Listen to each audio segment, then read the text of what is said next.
अखाड़ा में अब पीएफआई के खिलाफ जारी एक्शन से जुड़ी बहुत बड़ी खबर। देश विरोधी साजिशों में शामिल रहने वाले लोगों की कमर तोड़ना और ये काम जोरों से जारी है। टेरर फंडिंग मामले में पॉपुलर फ्रंट ऑफ इंडिया के खिलाफ देश भर में कार्रवाई जारी है। देश के 8 राज्यों में पीएफआई के अलग अलग ठिकानों पर यह कार्रवाई की जा रही है। छापेमारी की यह कार्रवाई दिल्ली, यूपी, कर्नाटक समेत 8 राज्यों में जारी है। करीब 200 से ज्यादा लोकेशंस हैं और अब तक 247 से ज्यादा लोग हिरासत में लिए जा चुके हैं। करीब 250 लोग आज के दिन ही हिरासत में लिए जा चुके हैं। पीएफआई के खिलाफ कार्रवाई जारी है। हिरासत में लिए गए लोगों की तादाद और बढ़ने की भी संभावना है। बड़ी खबर आ रही है इस वक्त। 6 तस्वीरें आपके सामने हैं। दिल्ली, महाराष्ट्र, कर्नाटक, मध्य प्रदेश, असम, जहां मालेगांव, बेंगलुरु और कोलार, औरंगाबाद, कामरूप ऐसे इलाकों में जोरदार क्रैकडाउन हुआ है और ज्यादातर एक्शन आज स्टेट पुलिस ने लीड किया है। आज एनआईए की अगुवाई में नहीं, हर राज्य की पुलिस ने इस कार्रवाई को अंजाम दिया है और ये देश भर में दंगे और अलग अलग तरीके का वायलेंस रोकने के प्रीएम्प्टिव एक्शन से इसे देखा जा रहा है। एक और बड़ी खबर इस वक्त आ रही है। मुस्लिमों के हिमायती होने का दावा करने वाले पॉपुलर फ्रंट ऑफ इंडिया पर दिल्ली में भी कार्रवाई हुई है। सूत्रों के मुताबिक दिल्ली में पीएफआई को लेकर देर रात में कई इलाकों में छापेमारी की गई। शाहीन बाग, जामिया नगर समेत दूसरे इलाकों में भी छापेमारी कर कई लोगों को हिरासत में लिया गया है। एजेंसियों के साथ दिल्ली पुलिस की स्पेशल सेल और लोकल पुलिस थानों की टीमें भी छापेमारी में शामिल थी।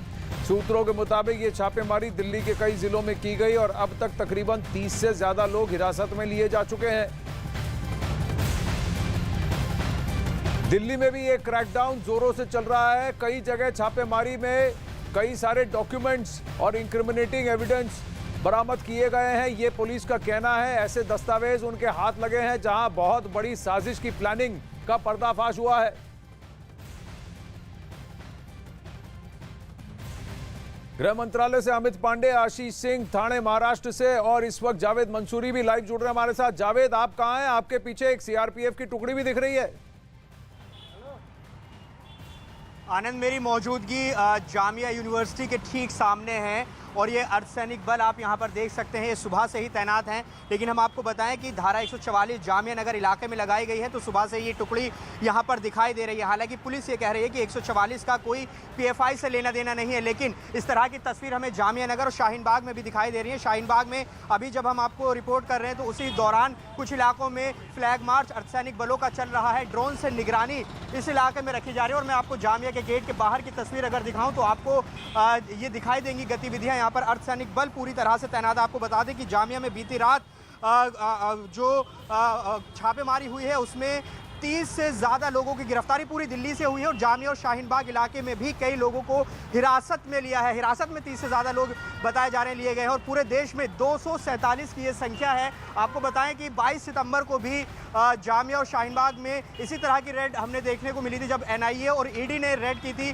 परवेज अहमद जो कि पीएफआई के स्टेट प्रेसिडेंट है दिल्ली के, उनको भी गिरफ्तार किया गया था। तो उसके बाद यह आशंका सुरक्षा एजेंसियों को थी कि पीएफआई बड़ा वायलेंस कर सकता है, प्रोटेस्ट अंजाम दे सकता है। लिहाजा ये गिरफ्तारियां न सिर्फ दिल्ली से बल्कि 7 राज्यों से की हैं, जिसमें दिल्ली शामिल है, उत्तर प्रदेश, कर्नाटक, महाराष्ट्र, मध्य प्रदेश जैसे राज्य शामिल है, असम भी इसमें शामिल है। तो ये कार्रवाई, बड़ी कार्रवाई की गई है सुरक्षा एजेंसियों की तरफ से। पीएफआई की कमर तोड़ने की पूरी कोशिश पिछले कई दिनों से लगातार हो रही है और क्रैकडाउन एक तरह से पीएफआई के खिलाफ चल रहा है अलग अलग राज्यों में। फिलहाल जामिया के बाहर की तस्वीर हम आपको दिखा रहे हैं, लेकिन ये जो धारा 144 है 19 सितंबर से 17 नवंबर तक ये लागू रहने वाला है। 2 महीने का साफ तौर पर निर्देश दिए गए हैं, आदेश दिए गए हैं कि कोई भी प्रोटेस्ट इस इलाके में नहीं होगा। तो वो सख्ती आज जामिया में दिखाई भी दे रही है। इसके अलावा शाहीन बाग में भी जो अर्धसैनिक बल है, पुलिस है, वो तैनात है। और देखिए, जो रात हिरासत में लिया गया है वो लोकल पुलिस और स्पेशल सेल की ये कार्रवाई थी और जो आला अधिकारी थे वो कंट्रोल रूम से पूरी तरह से निगरानी रख रहे थे इस पूरे ऑपरेशन की, ताकि कोई जो ये कुछ विरोध प्रदर्शन इस मामले में ना हो। फिलहाल जो एजेंसीज हैं वो लगातार इस मामले में काम कर रही हैं। जी जावेद, मैं लौट कर आता हूं आपके पास। जरा महाराष्ट्र चलते हैं इससे पहले कि अमित पांडे से बात करें कि होम मिनिस्ट्री की स्ट्रेटेजी क्या है और इस बार सेंट्रल एजेंसी से ज्यादा लोकल पुलिस, स्टेट पुलिस का एक्शन ज्यादा रहा है। तो आशीष, एक बात बताइए, महाराष्ट्र में कहां पर छापेमारी हुई है, कितनों की गिरफ्तारी हुई है? जी, अब तक तकरीबन 40 से 50 लोगों की गिरफ्तार जो है हिरासत में लिया गया है, पूछताछ की जा रही है। और सबसे अहम बात ये कि मालेगांव हो, अहमदनगर हो, औरंगाबाद हो, नांदेड़ हो, परभणी हो, ये जितने भी इलाके हैं उन सभी जगहों पर इस वक्त जो है एसडीपीआई और पीएफआई से जुड़े हुए लोगों को हिरासत में लिया जा रहा है, उनसे पूछताछ की जा रही है। मुंबई से सटे जो थाने का इलाका है वहां पर अगर आप देखें तो ये कस्टडी में ले जाने की तैयारी की जा रही है। 4 लोगों को फिलहाल हिरासत में लिया गया है। पीएफआई से जो जुड़े हुए लोग हैं इन्हें जो है कल रात जो है थाने पुलिस और साथ ही साथ कहा जाए कि क्राइम ब्रांच की टीम, इनके जॉइंट ऑपरेशन में जो है इन्हें हिरासत में लिया गया और इसके बाद इन्हें गिरफ्तार दिखाया गया है। सबसे अहम बात यह कि जब हमने इस बारे में जानकारी खंगालनी चाहिए कि इनका अहम रोल क्या था, तो सबसे अहम बात उभर कर सामने आई कि जब ईडी, एनआईए, साथ ही साथ महाराष्ट्र एटीएस ने महाराष्ट्र में कार्रवाई की, पीएफआई के लोगों को, एक जो शुरुआती कमांडर्स हैं उन्हें जो है गिरफ्तार किया गया, उन्हें हिरासत में लिया गया। तो इसके बाद जो दूसरे नंबर पर जो काडर है वो किस तरह से एक्टिवेट हुआ, किस तरह से जो है पीएफआई के नाम पर लोगों में भड़काने की कोशिश कर रहा था, उसकी जो है जांच में ये लोग संदिग्ध पाए गए हैं। लिहाजा इस काडर को खत्म करने के लिए बदला ये उनका एक्शन प्लान था कि बदला हमारे लीडर्स को कैसे गिरफ्तार किया गया, बिन बताए अचानक से यकायक कैसे ये क्रैकडाउन किया गया, इसके लिए देश भर में बदला और कहीं ना कहीं इसके थ्रू सिंपैथी जनरेट करने की कोशिश और विदेश में फिर से फंडिंग करने की कोशिश। तो ये इनका नंबर 3, नंबर 4 लेवल का काडर इसमें एक्टिवेट हो गया। तो आप सोच लीजिए इनकी लीडरशिप स्ट्रेटेजी कितनी स्ट्रांग है, ऑर्गेनाइजेशन कितना स्ट्रांग है, कैसे इन्होंने अपनी जड़ें मजबूत कर रखी हैं। बड़ी खबर आ रही है कि यूपी के 8 जिलों में एटीएस एसटीएफ की छापेमारी जारी है। लखनऊ, सीतापुर, आजमगढ़, वाराणसी, मेरठ, बुलंदशहर, गाजियाबाद में ये छापेमारी हो रही है। 2 दर्जन से ज्यादा संदिग्धों को हिरासत में लेकर पूछताछ जारी है। लखनऊ एटीएस ने बुलंदशहर से पीएफआई से जुड़े अब्दुल अंसारी नाम के एक शख्स को गिरफ्तार भी किया है। घर से मोबाइल, लैपटॉप और कई अहम दस्तावेज बरामद हुए हैं। इसके अलावा गाजियाबाद के कलछीना गांव में आज सुबह से ही एटीएस की टीम छापेमारी कर रही है। गाजियाबाद में एटीएस की छापेमारी के दौरान 5 लोग हिरासत में भी लिए गए हैं। तो बहुत बड़ा क्रैकडाउन चल रहा है जहां एटीएस और एसटीएफ, ये लोकल पुलिस की टीमें डायरेक्टली इसमें इन्वॉल्व है। कई जगह लोकल पुलिस थानों को भी नहीं पता चला है। स्टेट पुलिस के टॉप लीडरशिप और टॉप स्पेशल टास्क फोर्सेस और एटीएस की टीमें इसमें एक्टिवेट हुई हैं। लोकल पुलिस थाने में छापे के बाद खबर दी गई है और जगहों पर लोकल पुलिस की सपोर्ट के साथ छापेमारी की गई है। तो अलग अलग जगह ये स्ट्रैटेजी थोड़ी ट्वीक की गई है। हालांकि एक बड़ी बात है कि एनआईए से सूत्र बता रहे हैं कि इस बार सेंट्रल एजेंसीज यानी कि एनआईए की टीम ग्राउंड पर नहीं दिख रही है। आज की कार्रवाई पूरी तरह अमूमन राज्य की पुलिस ने किया है और उसकी एसटीएफ ने किया है। अमित पांडे से इसका कंफर्मेशन लेते हैं। अमित, तो यानी बुधवार को और बुधवार रात और बृहस्पति गुरुवार सुबह के जो छापेमारी पहला क्रैकडाउन हुआ था उसको एनआईए की टीम ने लीड किया था और जहां जहां बीजेपी की सरकार नहीं है वहां सीआरपीएफ भी पहुंची थी।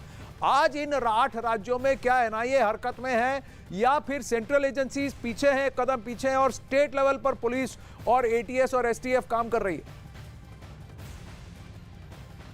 देखिए, इस वक्त हम गृह मंत्रालय में मौजूद हैं और लगातार गृह मंत्रालय पूरे हालात पर निगरानी बनाए हुए है। अगर पहले का क्रैकडाउन कहें, गिरफ्तारी हम कहें, तो सबसे बड़ी कार्रवाई वो थी केंद्रीय एजेंसियों की। आज सबसे बड़ी कार्रवाई है प्रदेश के एजेंसियों की, प्रदेश के पुलिस की। और जब पहली बार केंद्रीय एजेंसियों ने, जिसमें एनआईए थी, 45 लोगों को गिरफ्तार किया, उसके अलावा ईडी थी, उसके अलावा एटीएस था, उसके अलावा अन्य एजेंसियां थी, उन लोगों ने 100 से भी ज्यादा गिरफ्तारी की थी। इसके अलावा कई लोग रडार पर थे, निशाने पर थे, उनसे जो लीड्स मिली है उसके बाद आज राज्यों की पुलिस ने गिरफ्तारी की है। आप माफ कीजिएगा, अभी हिरासत में लिया है 250 से ज्यादा लोग अभी तक हिरासत में लिए जा चुके हैं और वो कौन कौन लोग हैं उसी जगह से गिरफ्तार हुए हैं जहां से एनआईए ईडी ने पहले दिन छापेमारी की थी, सबूत जुटाए थे, उनसे पूछताछ की गई, बकायदा सबको रिमांड मिले, किसी को 4 दिन की, किसी को 3 दिन की, किसी को 2 दिन की रिमांड मिली है। रिमांड लेने के बाद वो इंफॉर्मेशन पास ऑन की गई राज्यों की पुलिस को, और उसके बाद आज राज्यों की पुलिस ने पीएफआई के खिलाफ इस सबसे बड़ी कार्रवाई को अंजाम दिया। तो बेहद समन्वय के साथ इस पूरी कार्रवाई को अंजाम दिया जा रहा है, और हम बिल्कुल ये नहीं कह सकते कि एक एजेंसी की कार्रवाई गलत है, दूसरे की एक अलग है, दूसरे की अलग है। दोनों एजेंसी समन्वय से काम कर रही है। पहले से इनपुट मिला, दूसरी हरकत में आई, अब इनसे जो इनपुट मिलेगा वो उसका आकलन केंद्रीय एजेंसियां कर रही हैं। अभी पिक्चर खत्म नहीं हुई आनंद, और अभी भी आने वाले दिनों में भी हम बड़ा से बड़ा एक्शन अलग अलग एजेंसियों द्वारा पीएफआई के खिलाफ हम देखेंगे। पीएफआई